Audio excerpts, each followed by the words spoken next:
Hey everyone, नमस्ते। आप सभी को प्रणाम, जय हिंद। आई होप कि आप सब लोग बहुत अच्छे होंगे और बधाई हो इस बात के लिए कि आप लोगों ने जैसा पढ़ाई कर रहे हो एग्जैक्टली मार्केट वैसा ही मूव दे रहा है। अब बात ये होती है कि क्या सच में इलियड अब सीखा जाए या ना सीखा जाए। मैं ये बोलूँगा कि इलियड वेव जो है केवल स्टॉक मार्केट के लिए ना सीखें। अगर आपको सच में सीखना है तो आप इलियड वेव को पूरे लाइफ के लिए सीखें कि आपकी लाइफ में जो कुछ चल रहा है या कुछ होने वाला है, ये सब कुछ आपको इलियड के थ्रू पता चल जाता है। और मैं कहता हूँ कि बिज़नेस भी कर रहे हो, तो भी आपको इलियड सीखना चाहिए, क्योंकि आपके बिज़नेस पे क्या इम्पैक्ट पड़ रहा है और बिज़नेस आने वाले टाइम पर कैसा रहेगा और जो अपकमिंग जो चीज़ें चल रही हैं, वो कैसे चल रही है, वो इलियड पर दिख जाएगा। तो इलियड केवल स्टॉक मार्केट के लिए नहीं है, क्योंकि ये नेचर से लिया गया है, तो नेचर में जितने भी चीज़ें, जितने भी इवेंट्स हो रहे हैं, जितने भी प्रॉब्लम क्रिएट्स हो रहे हैं, जितने भी अच्छी चीज़ चल रही है, ये सब कुछ इलियड पर दिखता है। स्टॉक मार्केट तो एक छोटा-सा पार्ट है इसका, जो हम और आप इसको पढ़ते हैं। एनीवे, ये तो काफ़ी लंबा टॉपिक है, जिस पर डिस्कशन किया जा सकता है। अभी हम लोग बात करते हैं कि अगला मूव क्या होगा मार्केट में, कि मार्केट जो है रैली तो दे ही रखा है, मार्केट निफ्टी, बैंक निफ्टी दोनों ने दबाकर अपसाइड गए, अच्छा मूव दिया है। आइए चलते हैं, उसको पढ़ते हैं। तो डेली के टाइम फ्रेम पर मैंने यहाँ पर निफ्टी लिया हुआ है, आप देखेंगे। तो मैंने ना यहाँ से लिया है, मैं बेस पॉइंट ये कंसीडर कर रहा हूँ। फिलहाल के लिए बेस पॉइंट यही रखा है, क्योंकि यहाँ पर बेस पॉइंट रखने का पर्पज़ ये है क्योंकि ये ना प्राइस 10% टूटा हुआ था और हर इंडिकेटर ना इसके बॉटम पर खड़े थे। तो जब भी हमें कुछ समझ में ना आए कि काउंटिंग कहाँ से स्टार्ट करें हम लोग, तो आप ना जो इंडिकेटर के जब सबसे लोएस्ट पॉइंट हो, आप वहाँ से भी बेस पॉइंट पकड़ सकते हो। या फिर एक काम और कर सकते हो कि जो सबसे ज़्यादा डिग्री फॉल हुआ है, आप वहाँ से भी काउंटिंग कर सकते हो। टच पॉइंट से भी काउंटिंग कर सकते हो। तो मैंने यहाँ पर 2 रीज़न से लिया है कि एक तो बहुत ज़्यादा फॉल आया, उसकी वजह से 10% का फॉल कहीं भी नहीं था, तो मैंने इस 10% के फॉल से ये ले लिया और मेरा ये टच पॉइंट यहाँ क हो रहा था, तो टच पॉइंट की वजह से मैंने इसको लिया हुआ है। तो टच पॉइंट लेने के बाद प्राइस ने 1, 2, 3, 4, 5 के मूव में प्राइस अप हो गया और वहाँ से फॉल आया। और फॉर्च्यूनेटली जो ये प्राइस का जो ट्रेंड चल रहा है, ये भी अपना जो है इम्पल्स के नेचर में चल रहा है। तो आप देखोगे ना, तो केवल मैं यहाँ पर ना प्रोजेक्शन डाल रखा है, ये केवल प्रोजेक्शन है। मतलब मैं यहाँ से, मतलब ये बेस पॉइंट है और हमारे लिए मतलब इसको, मतलब मैंने इसको 100 रखा है और मतलब यहाँ पे 0 रखा है और यहाँ पे 100 रखा है। तो ये मेरा 38.2% का रेशियो आ रहा है। अब 38.2% जब भी हम कहीं अप्लाई करते हैं, तो इसका मतलब ये है कि हम लोग उसकी फेलियर रेशियो को कंसीडर कर रहे हैं। अगर यहाँ से 38.2% से प्राइस टच करके आ गया, तो इस जो फॉल आएगा, बड़े स्पीड से फॉल आएगा। पहली बात, ठीक है ना? कि यहाँ से फॉल आता है, तो फॉल कहाँ तक आएगा? अगर इन केस ऐसा होता है देन, तो आपको क्या करना है कि पूरे जहाँ से रखना चाहते हैं, वहाँ से रिट्रेसमेंट डालेंगे और 81% का जो है मूव लगाएँगे। तो 38.2% इम्पल्स का फेलियर रेशियो है और इस फेलियर रेशियो का जो डेस्टिनेशन होता है, वो 81.2% होता है। इसलिए मैं आपको बताने के लिए ऐसा इसको अप्लाई कर दिया है, ठीक है ना? अब बात करते हैं कि अगर यहाँ से 38.2% से ब्रेक कर देता है और प्राइस जो है कंटिन्यू इसके ऊपर अभी भी क्लोजिंग है 38.2% पे, तो प्रोजेक्शन हो या रिट्रेसमेंट हो, दोनों के केस में अगर क्लोजिंग अच्छी आ रही है, तो इसका मतलब कि अगला डेस्टिनेशन ओपन हो जाएगा। तो मैंने कुछ और रेशियो नहीं लगाया, मैंने बस सिंपल सा 61% रख दिया है और 61% जो है 26,240 आ रहा है, मतलब 26,240 के आसपास आ रहा है। मतलब यहाँ से भी मूव्स जो है चलना स्टार्ट करेगा, तो भी अच्छा खासा मूव हम लोग देख सकते हैं। पिछले वीक में हम लोग यहाँ पर थे, इस बॉटम पर थे और हम लोगों ने पढ़ाई किया था कि मार्केट जो है नए हाई में मार्केट जो है 25,500 जाएगा और अभी देखोगे तो मार्केट 25,430 तक गया है और उसके पास क्लोजिंग भी है। तो डेली के टाइम फ्रेम पर कंक्लूजन निकाला जाए तो 38.2% के ऊपर चल रहा है। अगर चलता जा रहा है तो इसको छेड़ना नहीं है और इसका अगर हम स्टॉपर्स की बात करें कि अगर इसका स्टॉपर्स रखना चाहें कि कहाँ तक इसको होल्ड कर सकते हैं, तो आपको सीधा-सा ये एग्ज़ाम्पल रखना है जो है वेव फोर्थ का। फिलहाल डेली के टाइम फ्रेम पर जहाँ पर वेव फोर्थ मार्क किया गया है, जब तक ये ब्रेक नहीं करता है, तब तक ट्रेंड जो है आपका यही रहेगा। ट्रेंड जो है आपका 38.2% के बाद 61% भी रहेगा। तो ये डेली के टाइम फ्रेम पर मेजर डिग्री पर ट्रेंड अभी चेंज नहीं हुआ है और ट्रेंड कंटिन्यूअस मूव में है। तो 61.8% जो है वेव फर्स्ट, वेव थर्ड और वेव फिफ्थ, ये तीनों कंसीडर होते हैं और इनफैक्ट वेव सी भी कंसीडर होता है और वेव ए भी कंसीडर होता है। तो इम्पल्स जब भी होगा 61.8% जाने के पर ही कंसीडर किया जाएगा, लेकिन ये प्रोजेक्शन है, रिट्रेसमेंट नहीं है। रिट्रेसमेंट भी अपने इंपॉर्टेंट हाई और इंपॉर्टेंट लो का 61.8% जाने के बाद ही कंप्लीट होता है, तभी हम उसको बोलते हैं वेव्स की डेवलपमेंट। ठीक है ना। तो अब बात करते हैं ना कि यहाँ से जो मूव चला है इसका काउंटिंग करेंगे कि एग्जैक्टली इसमें क्या चल रहा है। ठीक है ना, इसकी काउंटिंग करेंगे क्योंकि अब ट्रेडिंग की बात आ गई। तो ट्रेंड हम लोगों ने देख लिया कि ट्रेंड हमारा अपसाइड को है और हम इसकी काउंटिंग कर लेते हैं कि ये यहाँ पे एग्जैक्टली क्या चल रहा है। ठीक है, तो आइए चलते हैं। तो यहाँ पर मैंने यहाँ पर आपको 75 मिनट का टाइम फ्रेम दिखा रहा हूँ। ये टाइम फ्रेम जो है इंटरमीडिएट डिग्री है।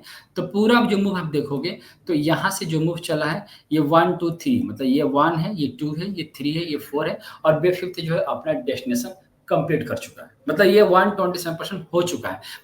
अगर आप देखोगे ना तो यहाँ से मैंने एक मूव लगाया, ये सिंगल वेव की बात करूंगा मैं, तो यहाँ से यहाँ तक अगर मैं लगाया तो ये 127% एग्जैक्टली कंप्लीट कर दिया है। और अगर मैं 3 से 4 का भी रिट्रेसमेंट डालता हूँ तो तकरीबन आ रहा है 25,490 के आसपास आ रहा है। तो हो सकता है कि मंडे को आपको ये भी देखने को मिल जाएगा। ठीक है ना। तो 1 2 3 4 5 कंप्लीट हो चुका है। दिमाग में ही चल रहा कि 1 2 3 4 5 हो गया। अब दिमाग में चलेगा कि यार अब तो सेल कर लेते हैं, एबीसी की नेचर में प्राइस जो है डाउनफॉल आएगा। ठीक है ना, ये दिमाग में चल रहा है। बट कंडीशन ये है कि कैसे इसको पता लगाएं कि इस 1 2 3 4 5 की जो है मैच्योरिटी हो गई है। तो एक चीज ध्यान रखना, मैंने आप लोगों को कई बार शॉर्ट्स वीडियो के थ्रू मैं आप लोगों को ना यूट्यूब पर, इंस्टाग्राम पर, मैं यूट्यूब इंस्टाग्राम दोनों का लिंक यहाँ पर डाल दूंगा। दोनों पर मैं शॉर्ट्स के थ्रू आपको छोटे छोटे वेव्स की बारीकियां समझाने की कोशिश कर रहा हूँ। आप उसको समझ के पढ़कर आप अपनी काउंटिंग को इंप्रूव कर सकते हैं। ठीक है। अब यहाँ पर देखें आप लोग कि अगर आप यहाँ पर देखोगे टाइम पीरियड के हिसाब से, अगर आप यहाँ से यहाँ तक की टाइमिंग चेक करेंगे तो ये टाइमिंग कितना है, 20 बार्स है, मतलब 20 कैंडल्स है। तो यहाँ पर मैं क्या अप्लाई किया, मैंने 2 4 की ट्रेंड लाइन, जिसको मैच्योरिटी ट्रेंड लाइन कहते हैं। ठीक है। तो जब तक वेव फिफ्थ इस वाले ट्रेंड लाइन को अपने हाफ टाइम फ्रेम में नहीं ब्रेक करता, तब तक जो प्राइस है वो वेव फिफ्थ में ही रहेगा। ऐसा नहीं है कि वेव फिफ्थ जो है 127% आया तो ये कंप्लीट हो गया, नहीं। जब तक ये हाफ टाइम फ्रेम में ये वाला, ठीक है ना, लेकिन जब ये टूटेगा तभी हम लोग मानेंगे कि वेव फिफ्थ जो है कंप्लीट हो गया है। अगर ऐसा नहीं होता है ना तो इसका मतलब है कि ये जो वेव फिफ्थ चल रहा है इसके भी सबऑर्डिनेट्स जो है स्टार्ट हो जाएंगे।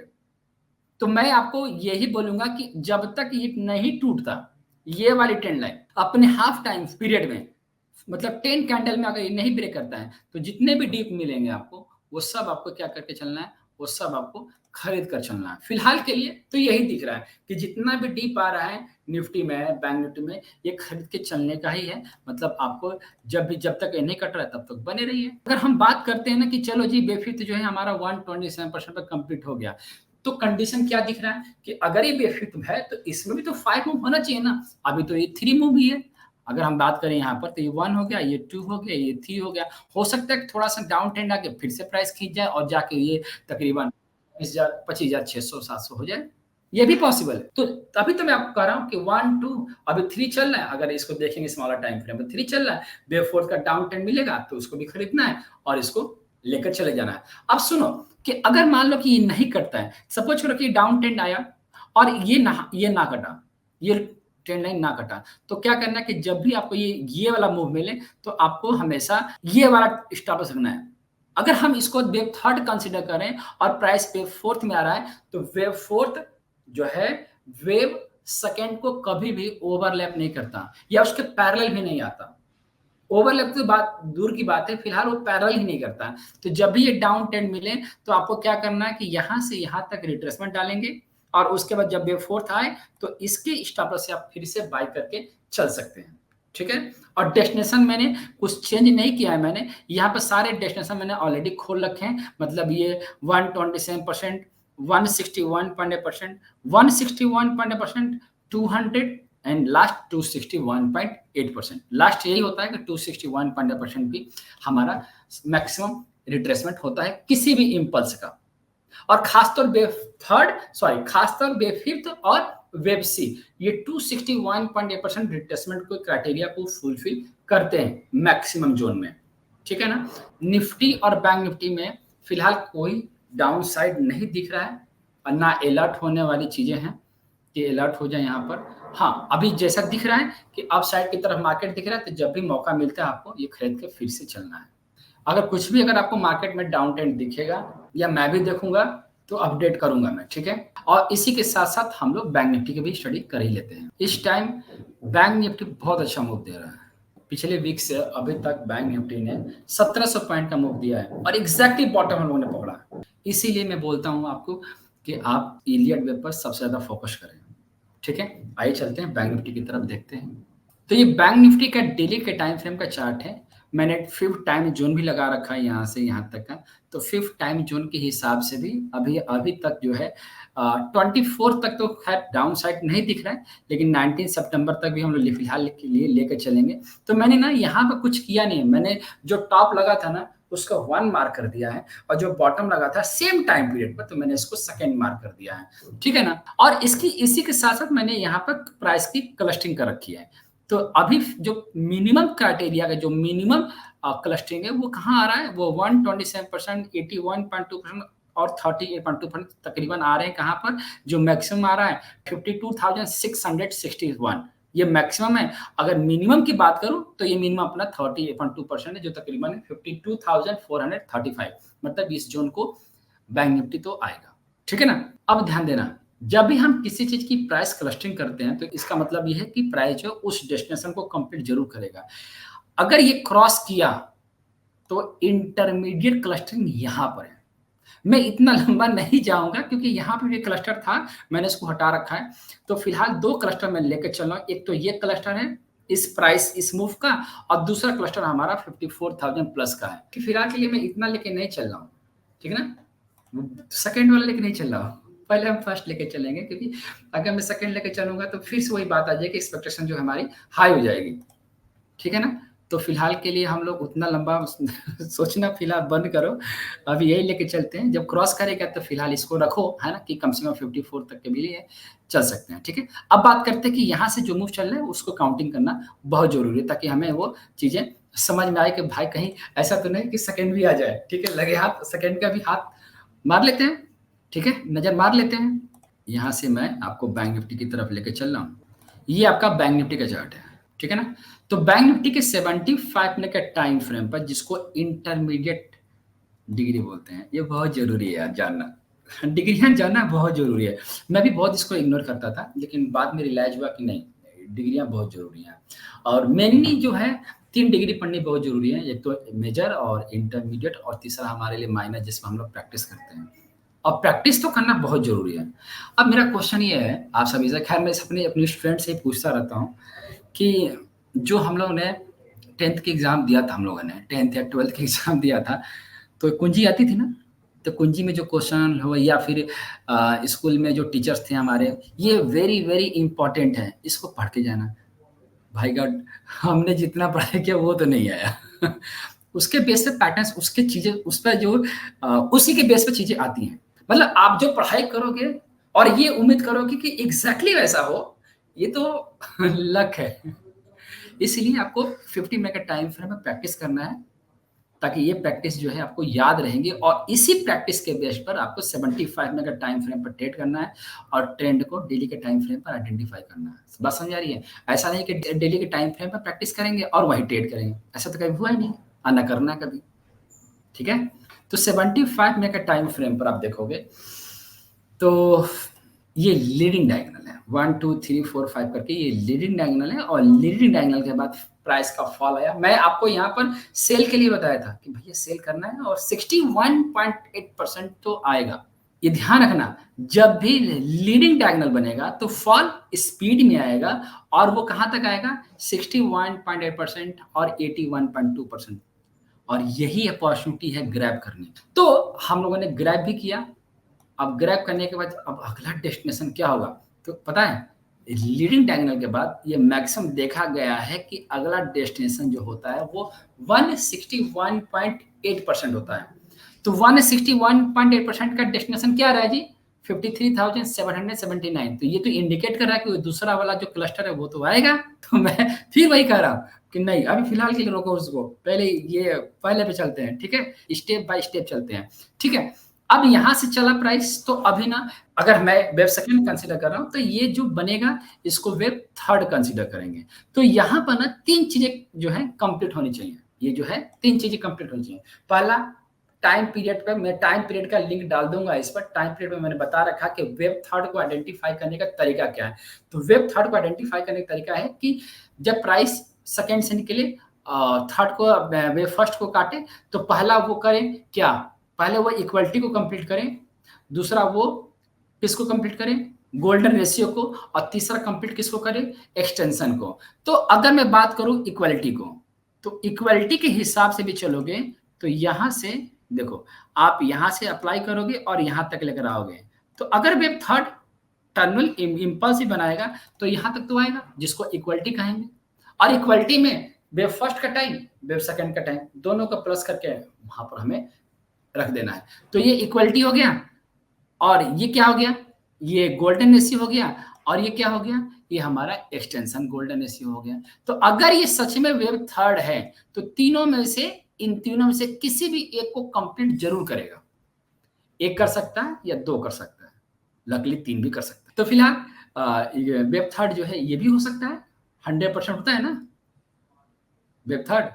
और जब इसको क्रॉस करेगा तब मिनिमम क्राइटेरिया वेब थर्ड का 161.8% है, और एक्सटेंशन तो है ये। तो मैं आपको ये और ये दोनों बोलूँगा कि आप इन दोनों के लिए साथ चलें। अब बात ये, हम च अगर बा अब बारी आ गई कि अगर इसको चलना है तो कैसे चलेंगे जी? ऑफ कोर्स ऐसे चलेंगे। आप देखें इसे कि अगर थर्ड है तो ज़ाहिर-सी बात है एक्सटेंशन में जाएगा, तो एक्सटेंशन के लिए मतलब यहाँ से कई मूव्स में जा सकता है, 21 मूव्स में भी जा सकता है। तो फिलहाल अगर इसका मूव देखोगे ना तो ये बहुत बढ़िया 1, 2, 3 बना रहा है। तो 3 हो सकता है कि यहाँ भी कंप्लीट हो। इसका, जिसको हम लोग सबऑर्डिनेट बोलेंगे, तो 3 का थर्ड सबऑर्डिनेट, 4 सबऑर्डिनेट और देन 5 सबऑर्डिनेट, ऐसा प्राइस जो है जाएगा। तो अभी ये ना थर्ड सबऑर्डिनेट है, 3 का 3 चल रहा है, ठीक है? 3 का 3, और ये बियॉन्ड इमेजिनेशन होता है, कहाँ तक जाएगा नो आइडिया। तो चलने दो जैसा ही चल रहा है। तो कभी जब प्राइस का फॉल आए ना ये वाला, तो ये क्या करना है, ये बाइंग करना है, ये अपॉर्चुनिटी देगा। तो जब ये अपॉर्चुनिटी देगा तो क्या करना है भैया, सेम जैसा निफ्टी था वैसा ये भी रहेगा। आप ये वाला प्रोटेक्टिव स्टॉप जो है रखेंगे। अगर ये नहीं ब्रेक करता है फिर तो आपका मूव है, आपका लेंथ है, और ये चीज़ को लेकर चल सकते हैं, ठीक है? तो कंक्लूजन क्या निकला जी निफ्टी बैंक निफ्टी के चार्ट देखकर? तो कंक्लूजन ये निकला कि अभी भी जब भी डाउन साइड मिले तो खरीदारी किया जा सकता है, खरीदारी करके चला जा सकता है, ठीक है? ओवरऑल कंक्लूजन मैंने बता दिया, समझा दिया। और अगर आपको ये वीडियो पसंद आई तो लाइक, शेयर, कमेंट करना तो बिल्कुल भी मत भूलना, ठीक है? या आप सब अपना प्यार ज़रूर देना, कमेंट ज़रूर करना, बताना कि क्या सीखा आपने, ठीक है? और ढेर सारी कंटेंट मैंने आप लोगों को दे रखा है, उस पर भी थोड़ा प्रैक्टिस करो ताकि मेरा भी जो बर्डन है, प्रेशर है वो कम हो। जानते हो क्या होता है कि आप लोग तो लाइव आते हो, सर ये स्टॉक बता दो, वो स्टॉक बता दो। कभी मैं पूछ दिया तो कभी मैं पूछ दिया तो आप तो पूछते हो, कभी मैंने पूछ दिया तो कि यही बताओ, तो कैसे बताओगे जब प्रैक्टिस नहीं करोगे तो? ठीक है?